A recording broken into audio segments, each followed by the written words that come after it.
Bem-vindos ao dia 23 de dezembro, penúltimo dia do nosso mistério de Natal. Então temos só mais hoje e amanhã. E senta que hoje a história está incrível, como sempre, é claro, né? Vamos lá? É Natal, pensou Joaquim, quando acordou no dia 23 de dezembro. Estava ardendo de vontade de abrir a penúltima porta do calendário, mas não se atreveu a tocar nela antes da chegada da mãe e do pai. Logo em seguida, os dois estavam lá. O pai disse que tinha tirado um dia de folga no trabalho. Porque é Natal, repetiu ele. Joaquim abriu a penúltima porta do calendário de Natal. Era a figura de um homem caminhando ao lado de um burrico. No burrico estava sentada uma mulher de vestido vermelho. Um papelzinho dobrado caiu do calendário. Era a vez do pai de ler. Joaquim viu que a mão dele tremia. Maria e José. Um grupo se dirigia para Belém. No caminho, a procissão de peregrinos veio desde os longos e estreitos países logo abaixo do frio Polo Norte, no topo da Europa, até lá no sul, na quente Judéia, que é onde se encontram a Europa, a Ásia e a África. Ela se estendeu desde o futuro distante até o início da nossa era. Havia 7 ovelhas, 4 pastores, 3 reis magos, 5 anjos do Senhor, o imperador Augusto, o governador Quirino, o estalajadeiro e Elizabeth, que teve permissão para montar num burrico na última parte da viagem até a cidade de Davi. Foram caminhando cada vez mais devagar e logo começaram a andar num passo normal. Efiriel disse que o relógio angélico havia parado no ano 0. Apontou para uma cidade lá longe e disse que era Belém. Imediatamente, o imperador Augusto parou e cravou seu cetro no chão, debaixo de uma oliveira. Postou-se bem ereto, abriu o livro que vinha carregando debaixo do braço e disse numa voz de comando: chegou a hora. Todos ficaram parados ali na estrada e o imperador continuou solene: ordeno a todos vocês que escrevam seus nomes no censo. Pegou um pedaço de carvão e o deu a cada um dos peregrinos, um de cada vez. Então, todos escreveram seus nomes no grande livro. Só as ovelhas foram dispensadas, pois não sabiam escrever e também ninguém lhes tinha dado um nome. Elizabeth foi a última a escrever seu nome. Antes de acrescentar sua assinatura, ela leu alto todos os outros nomes. Primeiro pastor, Josué. Segundo pastor, Jacó. Terceiro pastor, Isaac. Quarto pastor, Daniel. Primeiro rei mago, Gaspar. Segundo rei mago, Baltazar. Terceiro rei mago, Melquior. Primeiro anjo, Efiriel. Segundo anjo, Impuriel. Terceiro anjo, Serafiel. Quarto anjo, Querubiel. Quinto anjo, Evangeliel. Quirino, governador da Síria. Augusto, imperador romano. Estalajadeiro, Elizabeth, acrescentou o seu próprio nome da seguinte maneira: primeiro peregrino, Elizabeth.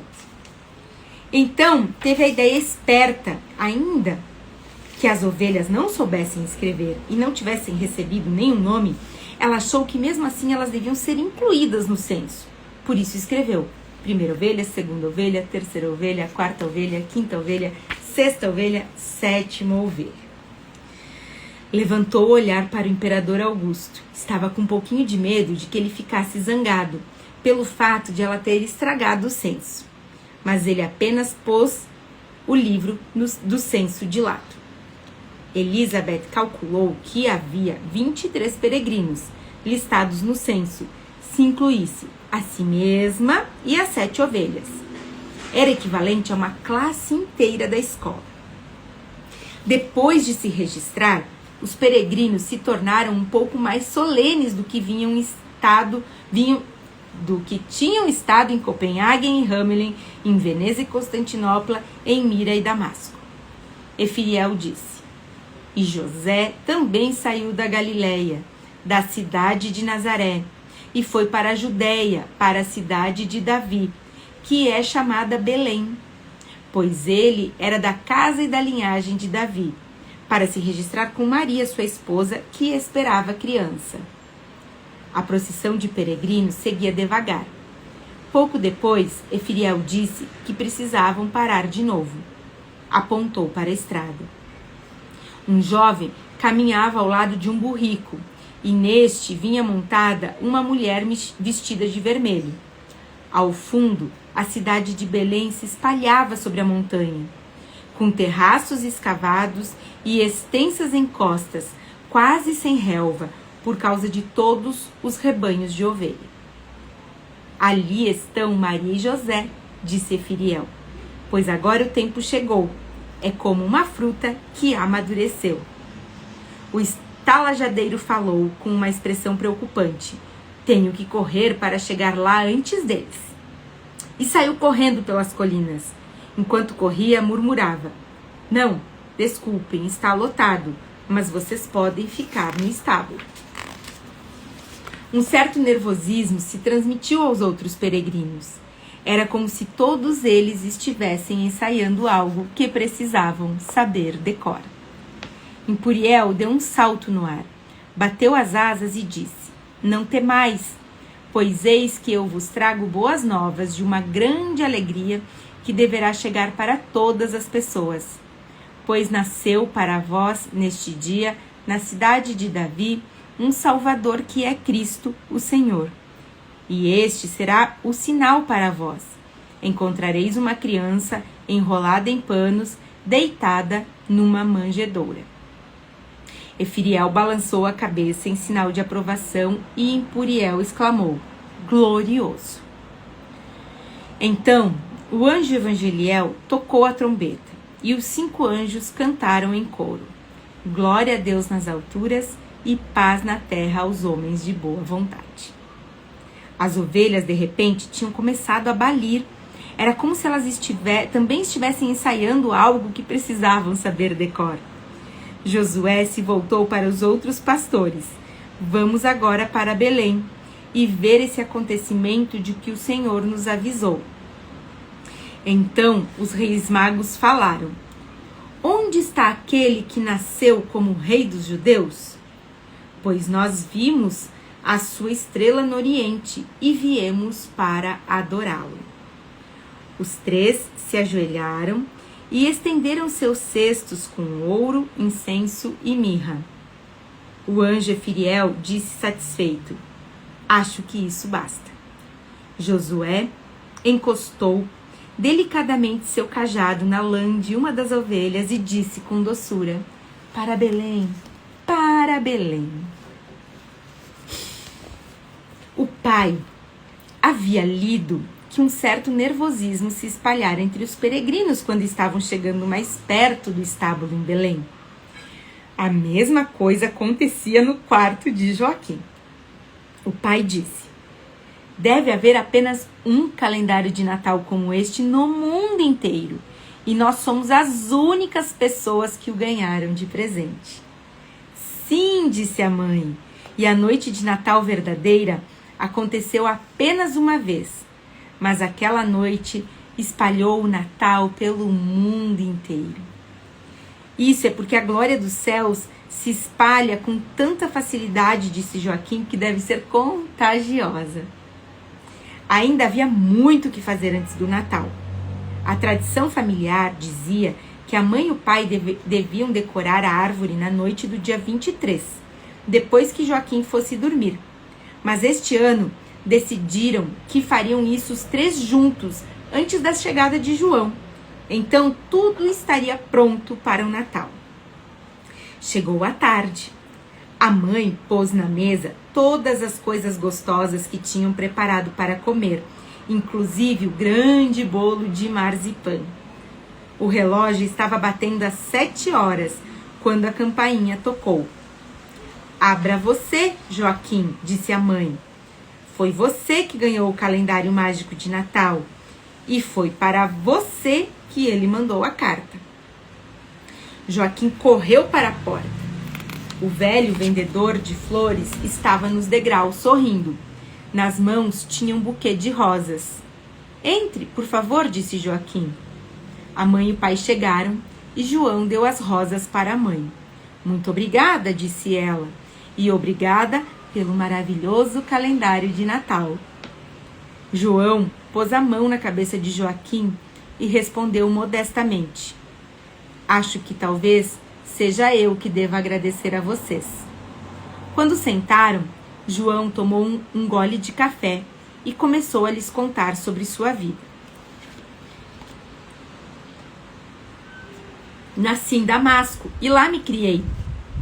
Algumas pessoas acreditam que nossa família data ainda da primeira congregação cristã na Síria. Certo dia, quando eu era menino, encontrei um antigo vaso com alguns pergaminhos enrolados, que estavam quase despedaçados. Meus pais tiveram o bom senso de levar esse vaso com os manuscritos para o museu. Ali, eles descobriram que o vaso era muito antigo, e também os manuscritos. E o que estava escrito neles? Perguntou o pai. Havia vários relatos de legionários romanos. Entre outras coisas, contavam sobre algo que havia acontecido em Damasco, no final do século depois de Cristo. No ano 175, parece que uma curiosa procissão saiu da cidade às pressas pelo portão oriental.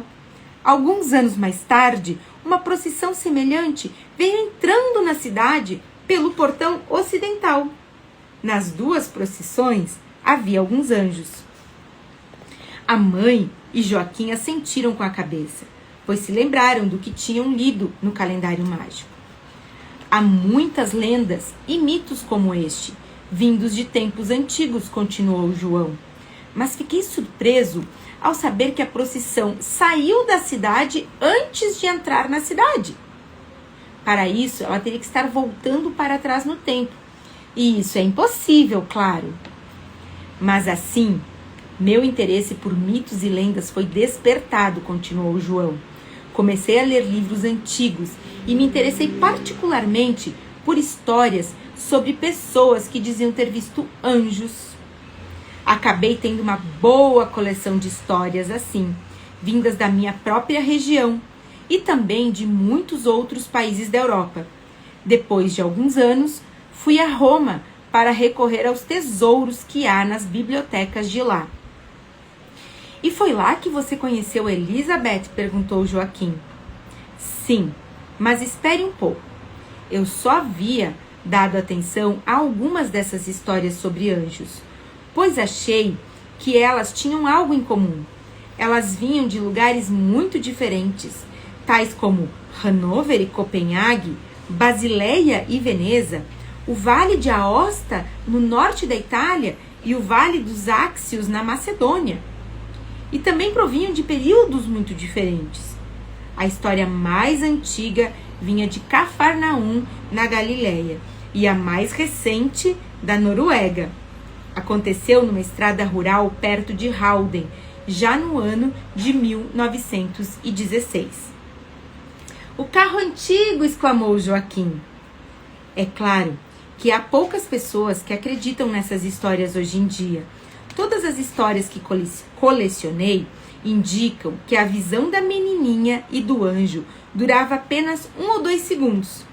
Mas quando comparei as histórias vindas de Halden, Hannover, Hamelin com as histórias vindas de Aosta, Áxios e Cafarnaum, bem, essas histórias se tornaram extraordinárias. Por um momento, o velho João ficou imerso em seus pensamentos. Muitas vezes, algo é misterioso por um segundo. Muitas vezes, algo que é misterioso por um segundo se apaga como uma lamparina vazia dali a um momento. Porém, basta virarmos a cabeça em outra direção e ali uma nova luz pode estar acesa. Pois não podemos considerar aquilo que é sagrado da mesma maneira como uma pedrinha que apanhamos do chão e colocamos no bolso. Os anjos, quando voam aqui para baixo, não são vistos, Eles não caem bem no meio da praça do mercado. O que aconteceu com a moça da fotografia? Perguntou o pai. João deu um suspiro. Joaquim achou que viu uma lágrima no canto do seu olho. O velho levou a mão aos olhos. Certa vez, há muitos anos, encontrei uma jovem em Roma. Foi um encontro que durou apenas algumas semanas, mas fiquei gostando muito dela. Conte, disse o pai. Ela disse que se chamava Tebasile e era muito cheia de segredos. Disse que provavelmente havia nascido na Noruega, mas crescera na Palestina, entre pastores e criadores de ovelhas. Falava árabe fluentemente. E o nome, Tebasile, tinha um som meio palestino, embora também pudesse muito bem ser italiano. Mas é Elizabeth de trás para frente, exclamou Joaquim excitado. Sim, você é muito esperto. As pessoas, em geral, não escrevem seu nome de trás para frente. Continue, disse o pai. Também pode ser verdade que ela era norueguesa. Tinha a pele bem clara, quase cor de pêssego, e seus olhos eram azuis, muito brilhantes. Quando lhe perguntei o que a levou até a Palestina, ela apenas me olhou fixo nos olhos e disse: fui raptada. Fui obrigada a perguntar quem a tinha raptado, e ela respondeu: um anjo que precisava de mim em Belém. Mas já faz tanto tempo, eu era pequena. E o que o senhor disse então? Perguntou a mãe.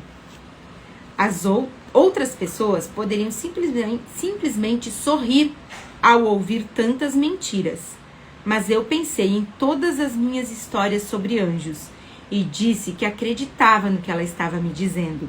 Só que, ao ver que eu a levava a sério, ela deve ter ficado assustada. O que aconteceu? Perguntou a mãe. Nós nos encontramos apenas mais uma vez depois disso. Foi na Via da Reconciliação, em frente à Praça de São Pedro. Ela disse que estava indo embora de Roma naquela mesma tarde, mas me deixou tirar uma foto dela. Isso foi em abril de 1961. E como foi que o senhor veio parar na Noruega? Perguntou o pai. E por quê? João pegou um pedaço da cobertura do bolo de marzipan e disse: vim para cá porque tinha esperança de encontrar aquela moça misteriosa e acabei ficando por aqui. Mas nunca a encontrei. Nem sequer descobri onde ela poderia estar. Mas vamos ver. Deu uma mordida no marzipan. Depois de pouco tempo, fiquei sabendo sobre aquele desaparecimento de 1948. Foi aí que comecei a me perguntar se aquela garotinha poderia ser Tebasile, que disse que foi raptada por um anjo quando era criança. Não sei exatamente que idade tinha, mas tudo se encaixaria bem se ela tivesse nascido por volta de 1940. João ficou em silêncio bastante tempo. Depois disse: eu notei a estranha semelhança dos nomes, só há pouco tempo. É fato que a gente costuma repetir mentalmente o nome das pessoas em que pensamos.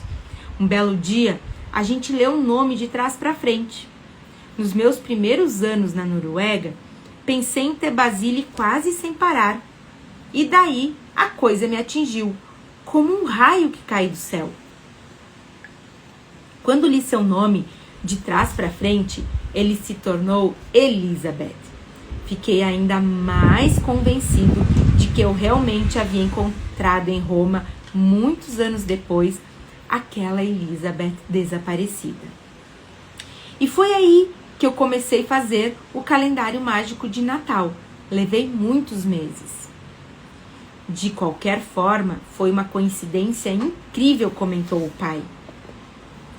Fiquei me perguntando se realmente as duas poderiam ser a mesma pessoa, disse João. Afinal, era curioso que um nome se transformasse no outro de trás para frente. Isso aconteceu logo depois que conheci Ana, a irmã mais nova de Elizabeth. Eu também tinha notado que Ana é um nome engraçado, que é exatamente igual de qualquer forma que a gente leia, de frente para trás ou de trás para frente. Talvez tenha sido por isso que eu, de repente, resolvi soletrar Elizabeth de trás para frente. Além disso, eu achei que a irmãzinha mais nova de Elizabeth se parecia muito com Tebasílio. Por que o senhor fez o calendário de Natal? Perguntou a mãe. Por que o senhor não escreveu tudo isso num livro? João riu. A senhora acha que alguém acreditaria nessa história? Quem haveria de publicá-la? A mãe balançou a cabeça e o velho disse: fiz o calendário mágico para que pelo menos uma pessoa pudesse levar adiante a história de Elizabeth e da longa peregrinação. Eu tinha esperança de que esse velho mistério pudesse ser solucionado um dia. Afinal, não sei quanto tempo eu ainda tenho. Mas agora não sou mais a única pessoa que conhece essa estranha história. Então o senhor pôs uma foto de Elizabeth na vitrine da livraria, disse a mãe. Sim, para ver se alguém aqui na cidade iria reconhecê-la. Por que o senhor foi para o deserto? Perguntou Joaquim. E o velho vendedor de flores explicou. Todos os anos, no Natal, vou para o interior e caminho pelos bosques e colinas, para encontrar paz antes da festa de Natal, mas também para ver se consigo achar algum vestígio do cordeirinho de Elizabeth e do anjo Efiriel, que partiu para Belém em 1948. Pode parecer estranho, mas faço isso. Às vezes fico caminhando por lá, repetindo os dois nomes na minha cabeça. Elizabeth, Tebasílio, Elizabeth. O senhor nunca desejou voltar para Damasco? Perguntou o pai. Não, agora aqui é o meu lar. Eu vendo flores no mercado e dessa maneira posso ajudar a espalhar um pouco da glória do céu. Sabe, é muito fácil para uma coisa assim se esparramar. E algum dia Elizabeth pode voltar. Sim, pois há ainda mais alguma coisa. Foi tão grande o silêncio na sala que daria para ouvir uma poeirinha caindo no chão. João disse para Joaquim: todos esses anos tentei muito encontrá-la, mas eu sabia só o primeiro nome dela, ou era o que eu achava. Para encontrar uma Elizabeth ou uma Tebasílio só pelo nome de batismo, seja em Roma ou na Palestina, bem, é mais difícil do que apanhar um passarinho na mão. Já riram de mim em várias embaixadas e departamentos de recenseamento em muitos países. Mas Joaquim, mais uma vez, fez-se um silêncio total na sala. Joaquim, você talvez tenha me ajudado a encontrá-la de novo. Assim, sou eu que devo lhe agradecer. Joaquim levantou o olhar para a mãe e o pai. Ninguém estava entendendo o que João queria dizer. Acho que o senhor vai ter que explicar, disse a mãe. Foi Joaquim que me fez pensar que talvez ela tivesse dois nomes. Um seria o primeiro nome e o outro o sobrenome. É estranho como a gente pode ter tão pouca imaginação depois de pensar os mesmos pensamentos ano após ano. O rosto de Joaquim se iluminou. Elizabeth Tebasílio, esse é o nome dela? Surgiram lágrimas nos olhos do velho.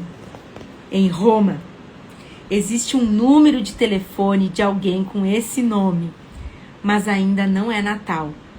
Amanhã você vai abrir a última porta do calendário mágico. Gente, tô arrepiada. João levantou e disse que precisava ir embora, pois tinha algo para fazer. Mas quem sabe posso dar uma olhada no velho calendário de Natal pela última vez? Joaquim correu para o quarto e tirou o calendário do gancho. Quando voltou para a sala, passou-o para João, que olhou para a figura atentamente. A gente tem que fechar todas as portas abertas, explicou Joaquim. E foi isso que João fez. Sim, disse ele, aqui estão todos eles. Quirino e o imperador Augusto, os anjos no céu, os pastores nos campos, os reis magos, Maria e José e o menino Jesus. Mas não, Elizabeth, disse Joaquim. Não, Elizabeth, não. Acompanharam João até a porta. Quando ele ia saindo, disse: vamos ver o que este Natal vai nos trazer. Isso mesmo, disse o pai. Estava aliviado depois de ter ouvido a história do velho. Mas João ainda disse mais uma coisa. Vocês não vão abrir a última porta do calendário até que os sinos toquem amanhã à tarde, anunciando a chegada do Natal, não é mesmo? A mãe olhou para ele. Não, claro que não. Não, precisamos tentar esperar, decidiu o pai. Quando João estava descendo os degraus lá fora, disse: quem sabe não venho bater na porta de vocês amanhã também. Joaquim ficou contentíssimo. Sentiu algo borbulhando e fervendo bem lá dentro dele, porque João tinha dito que talvez viesse fazer uma visita amanhã, pois Joaquim não estava tão contente com tudo aquilo como sua mãe e seu pai. Para ele, parecia que estava faltando alguma coisa.